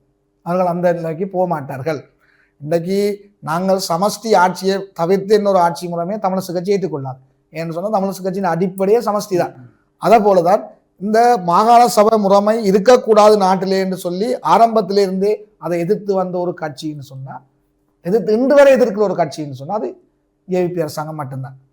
ஆகவே அவர்கள் மாகாண சபை முறைமைக்கு எதிராக வழக்கு போட்டார்கள், வடக்கு கிழக்கு பிரிப்பதற்கு வழக்கு போட்டார்கள். அவர்கள் என்ன யோசிக்கிறாங்கன்னா, மாகாண சபை முறைமை கூட அந்த அளவு அதிகாரம் கூட தமிழ் மக்களுக்கு வரக்கூடாது, தமிழ் மக்களுக்கு அதிகார பகிர்வு இருக்கக்கூடாதுன்னு அவர்களுடைய சிந்தனை. அதில் அந்த மாகாண சபை 11ஆம் திருத்தத்தில் கூட இருக்கிற அந்த சிறிய சிறிய அதிகாரங்கள் கூட தமிழ் மக்களுக்கு வரக்கூடாது சிந்தித்து செயலாற்றினவர்கள். அதிலே இருந்த மிக தீவிரமான விமல் வீரவன்ச மற்றது உதயகமைகளை போன்றவர்கள் வெளியேறியிருந்தாலும் அவர்களுடைய அடிப்படை நிலப்பாடு மாறாது. ஆகவே மாகாண சபை தேர்தலை இந்த அரசாங்கம் வைக்கும் என்ற நம்பிக்கை எங்களுக்கு இல்லை. ஏதாவது ஒரு அதிசயம் நடந்து இந்திய அரசாங்கத்தின் அழுத்தத்தை தாங்க இயலாது அல்லது இந்த நாட்டில் ஏற்படக்கூடிய ஒரு பெரிய பொருளாதார மாற்றத்துக்கு இந்திய அரசாங்கம் உதவி செய்யும் என்று அவர்களோட சொல்ல கேட்ட ஒரு மாகாண சபை தேர்தல் நடந்தால் நிச்சயமாக வடக்கு கிழக்கிலே நாங்கள் எங்களுடைய தமிழ் தேசியத்தை பாதுகாக்க வேண்டிய தேவைப்பாடு எங்களுக்கு இருக்குது உடனடியாக. ஏனென்று சொன்னால் நாங்கள் பாராளுமன்றத்தில் உள்ள பிரதிநிதித்துவத்தை இழந்தது போன்று மாகாண சபைக்கான சில தவறி அந்த மாகாண சபை நாங்கள் இழப்போமாக இருந்தால் எங்களுடைய தமிழ் தேசியத்துக்கான கோரிக்கைகள் அப்படியே முடக்கப்படும். ஆகவே நாங்கள் தமிழ் கட்சியில் ஒன்று சேர்ந்து மாகாண சபையை கைப்பற்ற வேண்டிய ஒரு தேவைப்பாடு இருக்குது. அதற்கான முன்னாயத்த நகர்வுகளை கட்சி தலைவர்கள் செய்து கொண்டிருக்கின்றார்கள். அதே நேரம் எங்களுடைய தமிழ் தேசிய கட்சி தலைவர்களும் மக்கள் மத்தியிலே இறங்கி வெறுமனவே தேர்தல் நேரத்திலே மட்டும் மக்களிடம் செல்லாது இப்பிலிருந்து கூட நான் இந்த ஊடகங்களிலே பார்த்த மட்டத்திலே எங்களுடைய தமிழ் தேசிய தலைவர்கள் மக்களை சந்தித்து மக்கள் மத்தியிலே எங்களுடைய தேசியம் சார்ந்த கருத்துக்களையோ தற்கால கருத்துக்களை தெரிவிப்பதை இன்னும் நான் காணல. அது எங்களுக்கு ஆபத்தான ஒன்று. அதை ஒவ்வொரு கட்சி தலைவர்களும் புரிந்து கொள்ள வேண்டும். இன்றைக்கு நாங்கள் பல கட்சி தலைவர்கள் பல கட்சி தலைவர்கள் கூட்டங்களுக்கு காணப்படுகிறது போன்று மக்கள் மத்தியிலே பல கருத்துக்களை கொண்டு சென்று மக்களை சந்திக்க வேண்டிய பொறுப்பு இருக்கின்றது. நாங்கள் அந்த பொறுப்பையும் தவறவிட்டு தேர்தல் காலத்திலே மக்கள் மத்தியில் போகின்ற பொழுது மக்கள் எங்கள் மீது அதிருப்தியை காட்டுவார்கள். ஆகவே தமிழ் தேசியம் பேசுகின்ற கட்சி தலைவர்கள் ஒவ்வொருவரும் தங்களுடைய கட்சி உறுப்பினர்கள் ஊடாக மக்கள் மத்தியில் இறங்க வேண்டிய தேவைப்பாடு இருக்கின்றது. நான் சொல்ற குற்றச்சாட்டு சில நேரம் அவர்களை கசப்பாக இருந்தாலும் தமிழ் தேசியத்தை பாதுகாக்க வேண்டும் என்று சொன்னால் இன்றைக்கு 10 கட்சி இருக்குது. தமிழ் தேசிய கட்சியில் 10 கட்சி இருக்குது. ஆனால் தேர்தல் நேரங்கள்லாம் அந்த கட்சி வருது. வேட்பு மனு செய்திக்கு அந்த கட்சிகள் வரக்கூடிய இருக்கக்கூடாது. இப்போ இங்கே மக்கள் மத்தியில் தெளிவுபடுத்த வேண்டும். அந்த தெளிவுபடுத்தலை தவறுனா மிக மோசமாக நீங்கள் இதுவரை காலமும் என்னத்துக்காக கட்சிகளை தொடங்கி போராடினீர்களோ அந்த போராட்டங்கள் மௌனிக்கப்படக்கூடிய சூழல், அதாவது அந்த கோரிக்கைகள் கைவிடக்கூடிய பாரிய சூழ்நிலை ஏற்படக்கூடிய ஒரு அபாயம் காணப்படுகின்றது. இன்றைக்கு நாங்கள் எங்களோட ஊடகங்கள் நினைக்கின்றேன் பாராளுமன்ற தேர்தலுக்கு பிறகு ஊடகங்கள் மிக தெளிவாக செயற்பட்டதும் ஒரு அடிப்படையில் தான் நாங்கள் உள்ளூராட்சி மன்ற தேர்தலில் தமிழ் தேசிய கட்சிகள் வென்றதுக்கு ஒரு பிரதான காரணம். என்ன பாராளுமன்ற தேர்தல் நேரங்களில் ஊடகங்கள் கூட தமிழ் தேசிய கட்சிகளுக்கு எதிராக தான் இருந்தது. எங்களுடைய சண்டைகளை பிரபலப்படுத்தி போட்டு கொண்டிருந்தாலேயே இது எதிரில் வரப்போகிற ஆபத்து உணரே இல்லை. ஏன்னா எதிரிலே வந்த ஆபத்து சுனாமி போன்று திடீரென வந்த ஆபத்து. நிச்சயம் எல்லோருக்கும் தெரியும். என்ன டெலிஃபோன் சின்னத்தாலேயோ அல்லது மொட்டாலேயோ இந்த ஆட்சி தமிழ் மக்கள் மத்தியில் வாக்களிக்கலான்னு தெரியும். ஆனால் இந்த திசகாட்டி சின்னம் திடீரென்று ஒரு சூறாவளி போல வந்ததை ஒருத்தரும் கவனிக்கல. அதுக்கு பிறகு எங்களோட ஊடகங்களும் சில முன்னேற்பாடு நடவடிக்கைகளை செயற்பட்ட அடிப்படையில் நாங்கள் உள்ளூராட்சி தேர்தலில் வெற்றி பெறக்கூடிய இருந்தது. ஆகவே ஊடகங்கள் சிந்தித்து செயற்படுவது போல எங்களுடைய தலைவர்களும் சிந்தித்து செயற்பட்டு மக்கள் மத்தியிலே உங்களுடைய ஆணித்தரமான கருத்துக்களையும் விழிப்புணர்வுகளையும் செய்ய வேண்டிய தேவை இருக்கின்றது. அவர் மாகாண சபை தேர்தல் நடந்தால் நிச்சயமாக வடகிழக்கில் தமிழ் தேசிய கட்சிகள் தான் ஆட்சி அமைக்கும். சரி, இதுக்கு முன்னர் பார்க்கலாம். அதாவது இந்திய துணை ஜனாதிபதி இலங்கைக்கான விஜயத்தை மேற்கொண்ட போது தமிழ் அரசியல் தலைவர்கள் சந்தித்தார்கள். அதன் போது எவ்வாறான நிலைப்பாடு எடுத்துரைக்கப்படும்? இல்லை, நிச்சயமாக அவர்களுடன் சந்தித்த முழுமையான சந்திப்பு தொடர்பாக எனக்கு அதில் முழுமையாக தெரியாது. இருந்தும் அதிலே எங்களுக்கான அதிகார பகிர்வு தொடர்பாக அவரிடம் மிக தெளிவாக எங்களுடைய தலைவர்களால் பேசப்பட்டிருந்தது. அதே போன்று 13ஆம் திருத்தம் தொடர்பாகவும் பேசப்பட்டிருந்தது. இந்திய அரசாங்கமும் 13ஆம் திருத்தத்தோட தாங்கள் கொண்டு வந்த அந்த திருத்தம் செயற்படுத்த வேண்டும் என்ற முனைப்பாக இருப்பதாக தெரிவிக்கப்பட்டால் நான் அறிந்திருந்தேன். ஆனால் அதிலே கலந்தாலோசிக்கப்பட்ட முழுமையான சம்பாஷணைகள் அல்லது சரியான முடிவுகள் எனக்கு அது தெரியாது. ஏன்னா அதுக்கு பிறகு எங்களுடைய கட்சி மட்டத்திலான அந்த சந்திப்புகளும் நடக்காத நாங்கள் தெரியாமல் இருக்குது. ஆனால் அந்த சந்திப்பில் எங்களோட தலைவர்கள் இதை தான் வலியுறுத்திப்பாருன்னு நான் நினைக்கிறேன். சரி, அடுத்து நாங்கள் பார்க்கலாம். அதாவது நாட்டில் தற்போது அதிகரித்திருக்கும் இந்த வெப்பமான சூழ்நிலையை அடுத்து நாங்கள் காணக்கூடியதாக இருக்கின்றது. யாழ்ப்பாணத்தினுடைய பல பகுதிகளிலும் பல பிரதேச சபைகள் இந்த வீதி சமிக்ஞை தரித்து நிற்கின்ற பொழுது மேலே இந்த வெயில் படாதவாறு பல படங்குகளை கட்டியிருக்கின்றார்கள். அதே போன்று பிரதேச சபைகள் இந்த காலகட்டத்தில் ஒரு கிழமையோ 2 கிழமைக்கு எவ்வாறான செயற்பாடு, அதாவது வீதிகளில் இந்த மோர், இளநீர், தர்பூசணி போன்ற பழங்களினுடைய விற்பனையை அதிகரிக்கலாம், அவ்வாறான ஒரு நிலைப்பாடு மக்களிடையே இருக்கின்றது. அதுக்கு என்ன? இல்லை, இன்றைக்கு இந்த நிலைமையும் ஒரு அனர்த்த நிலைமை தான். மழை பெய்தாப்புறம் எப்படி ஒரு பாரிய அனர்த்தத்தை நாங்கள் எதிர்கொண்டோமோ அதுபோல் ஒரு அனர்த்தம் தான் இன்றைக்கு இந்த வெயில் நிலைமை காணப்படுது. அதாவது இலங்கையிலே எங்களோட கடந்த கால வரலாறுகளை பார்க்கின்ற பொழுது கடந்த 1-2 வருடங்களாக இந்த வெயிலின் தாக்கம் என்பது மிக மோசமாக இருக்கிறது. இந்த வருடம் அதிகரித்து கொண்டு வருகிறது. இந்த வருடம் மிக உச்சமாக இருக்கின்றது. அதிலே நல்லூர் பிரதேச சபை அந்த போக்குவரத்து சமிக்கைக்கு ஒரு படங்கை கட்டியிருந்தார்கள். நான் இன்று இங்கே வருகின்ற பொழுது பார்த்திருந்தேன், எங்களுடைய யாழ்ப்பாண மாநகர சபை அந்த வேலையை சேர்ந்தது. அதை விட இன்னொரு நல்லொரு சிந்தனையும் என் மத்தியில் என்னுடைய மானிப்பாய் பிரதேச உறுப்பினர் தமிழ் ஐந்தன் அவர்கள் என்னோட கதைக்கின்ற பொழுது அந்த ஆலோசனையும் சொல்லியிருந்தார். தாங்கள் அதை செயற்படுத்த போகிறோம்னு கூறியிருந்தார். நிச்சயமாக இந்த காலை 10 மணியிலிருந்து மதியம் 2 மணி வரை எங்களுடைய இந்த வீதி சிக்னல்களை நிப்பாட்டி வைத்திருந்தால், அதாவது அதை ஓப்பன் பண்ணினால் மக்கள் வெயிலே காத்திருக்க வேண்டிய தேவைப்பாடு வராது. ஏன்னு சொன்னால் இந்த வெயிலில் போக்குவரத்து சரியான குறைவாக இருக்குது. ரோட்டில் மக்கள் நடமாட்டம் குறைவு. ஆகவே அங்கே வாகன நெருக்கடி அந்த அளவு தூரம் வராது. ஆகவே அரசாங்கம் இன்னும் ஒரு வேலை செய்யலாம். இந்த படங்களோட சேர்த்து குறிப்பிட்ட வெயில் நேரத்திலே இந்த வீதி விளக்கு வீதி சிக்னலை நிறுத்தி வைத்திருந்தால் மக்களிலே தரித்திருக்க வேண்டிய சூழல் வராது. பாடசாலை நேரத்தில் மட்டும் அதை போட்டு நிப்பாட்டலாம். ஒன்று அரசாங்கம் பார்த்து செய்ய வேண்டும். ரெண்டாவது, நிச்சயமாக அனைத்த முகாமைத்துவ பிரிவும் இந்த நாட்டினுடைய அரசாங்கம் அல்லது இந்த நாட்டினுடைய அமைச்சர்கள் ஒரு முடிவெடுக்க வேண்டும். இந்த வெயில் காலத்தை ஒரு அனர்த்தமான காலமாக பிரகடனப்படுத்தி ஏதாவது ஒரு மாற்றம் ஒன்று செய்ய வேண்டும். இல்லைன்னு சொன்னால் மருத்துவர்களுடைய எச்சரிக்கையை பார்க்கின்ற பொழுது, வெயிலுடைய தாக்கத்தை பார்க்கின்ற பொழுது மிகவும் அச்சமாகத்தான் எங்கள் மத்தியில் இருக்கின்றது. பாடசாலை மாணவர்கள் பாடசாலை போகின்றது, அந்த மாணவர்கள் திரும்பி வருகின்றது, அல்ல வெயிலே மக்கள் நடமாடுகின்ற நிலைமைகளை குறைத்தால் நல்லம். ஏழுமென்று சொன்னால் இந்த ஒரு கிழமைக்கு அரசாங்கம் இந்த பள்ளிக்கூடங்களை கூட 2 மணிக்கு பிறகு வைக்கலாம், ஆஃப்டர் ஸ்கூலாக வைக்கலாம். ஏன்னு சொன்னால் இது ஒரு கிழமைக்கான காலமாக தான் இருக்க போகுது. இன்றைக்கு வானிலை அவதானிகளை பார்த்தா மிக கண்டிப்பாக பயப்படுத்தினார்கள். நாளையிலிருந்து 12ஆம் தேதி வரை மக்கள் வெளியிலேயே போகணும் என்று சொல்கிற அளவு காணப்படுகின்றது. எப்படி நாங்கள் இந்த கடைசியாக வந்த அந்த ரித்வாத் புயல் நேரம் நாங்கள் பாதிக்கப்பட்டோமோ அப்படி ஒரு பாதிப்பு வரக்கு முதல் சில நடவடிக்கைகள் அரசாங்கம் எடுக்க வேண்டும். இந்த வெயிலே பயணம் செய்கின்ற பொழுது நேரடியான தாக்கத்தை உணராவிட்டாலும் எங்களுடைய உடலிலே பல பாகங்கள் இந்த வெயில் தாக்கத்துக்கு உட்படுத்தப்படலாம். அந்த வெயில் தாக்கத்திலே அவர்களுக்கான தாக்கங்கள் வரலாம் என்று மருத்துவர்கள் எச்சரித்து கொண்டிருக்கின்ற சூழலிலே மக்கள் அமைதியாக வீட்டுக்குள் இருக்கக்கூடிய வகையிலே ஒரு நடவடிக்கையை அனர்த்தம் என்ற அடிப்படையில் இந்த அரசாங்கம் மேற்கொண்டால் மக்களுக்கு இலவாக இருக்கும். என்ன சொன்னால் பள்ளிக்கூடம் நடக்கும்னு சொன்னால் நாங்கள் பிள்ளைகளை வீட்டில் மறைச்சி வச்சிருக்கலாது, அல்ல வேலை இருக்கும்னு சொன்னால் வேலையாக்கள் போகாமல் இருக்கலாது. ஆனால் மழை இன்றைக்கு 2 நாளே பள்ளிக்கூடம் இல்லைன்றா நாங்கள் போக இருந்தாங்க. அதை போல ஒரு நிலைமையை பார்க்க வேண்டும். வெயிலால் ஏற்படக்கூடிய பாதிப்பு மழையால் ஏற்படக்கூடிய பாதிப்பை விட உடல் ரீதியாக பல பாதிப்புகளை ஏற்படுத்தும். இந்த நாங்கள் இல்லை 1 மணி நேரம் கதைக்கவே இப்போ நான் தொடங்கிய தண்ணி குடிச்சுட்டு வாங்கினா இப்போ என்னால் கதைக்கலாமல் இருக்குது. அந்த அளவு தூரம் உடம்பெல்லாம் காஞ்சி இருக்குது. அப்படியான ஒரு சூழலான மோசமான சூழல் தான் காணப்படுகின்றது. அதற்கேற்ற வகையில் ஒரு நடவடிக்கை எடுக்க வேண்டும் என்று பொறுப்பானவனும் கேட்டுக்கொள்கிறேன். சரி, நாங்கள் பார்க்கலாம். இந்த திருவிழா காலங்களில் அந்த தாக சாந்தி நிலையங்கள் வீதிகளில் அமைக்கப்படுகிறது. அதே போன்று இந்த பிரதேச சபைகள் இந்த காலகட்டத்தில் நீங்கள் குறிப்பிட்டது போன்று இந்த ஒரு கிழமை அல்லது இந்த 12 நாட்களுக்கு அவ்வாறான செயற்பாடுகளை ஊக்குவிக்க வேண்டுமா? இல்லை, நிச்சயமாக செய்ய வேண்டும். வீதிகளிலே தண்ணி அடிக்கக்கூடிய வசதி இருந்தால் தண்ணி அடித்து அந்த வீதிகளுக்கான வசதி ஏற்படுத்த வேண்டும். பருத்தித்துறை நகர சபையிலே நான் பருத்தித்துறை நகர சபையும் செய்திருந்தது. ஒரு முன்மான வேலை திட்டத்தை ஆரம்பித்ததை பார்த்திருந்தேன். அதே போன்று சத்யசாவா சேவா நிலையமும் பருத்தித்துறை நகரிலே இந்த குடிபான வசதிகளை மக்களுக்கு கொடுத்து கொண்டிருக்கின்றார்கள். அவர்கள் நல்ல விடயத்தை முன்னெடுத்திருக்கின்றார்கள். ஒரு கிழமைக்கு ஒவ்வொரு பிரதேச சபையும் தங்களுடைய பிரதேச சபையுடைய நிதியிலிருந்து இவ்வாறான வேலையை செய்யலாம். அதற்கு அவர்களுக்கு இடம் இருக்கும் நினைக்கின்றேன். இல்லை என்று சொன்னால் கூட எங்களுடைய கௌரவ ஆளுநரிடம் அதுக்கான அனுமதி கேட்டால் நிச்சயமாக அவர் அதுக்கான அனுமதி கொடுப்பார் என்று நான் எதிர்பார்க்கணும். ஏனென்று சொன்னால் இந்த நிர்வாக விடயங்களிலே மிக தெளிவாக சரியான வேலை திட்டங்களை செய்து கொண்டு கொடுக்கிறதாக வடக்கு மாநில ஆளுநர் காணப்படுகின்றார். அது இந்த அனைத்து சூழ்நிலை எடுத்து கூறி அந்த வேலை திட்டத்தை செய்யலாம். ஆனால் அதே நேரம் பல சபைகள் எங்களுடைய தமிழரசு கட்சியுடைய கட்டுப்பாடு இருக்கிறது. நாங்களும் எங்களுடைய சபை தலைவர்களுக்கோ அந்த கட்டளைகளை வழங்க வேண்டிய பொறுப்பு இருக்குது. இன்றைக்கு நீங்கள் கேட்டதுக்கு நாங்களும் நான் எங்களுடைய கட்சி தலைவருக்கும் செயலாளருக்கும் இது சம்பந்தமாக ஒரு தெளிவுபடுத்தலை கொடுப்பேன். எங்களுடைய சபைகளும் இவ்வாறான வேலைகளை செய்யக்கூடிய இருந்தால் பிரயோசனமாக இருக்கும்.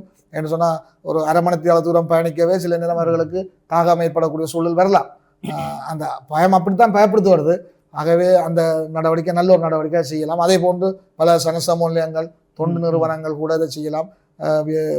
என்ன நீங்கள் சொன்னது போன்று திருவிழா காலங்களில் நாங்கள் செய்வது போன்று செய்தால் இன்னும் பிரயோசனமாக இருக்கும் மக்களுக்கு. நன்றி.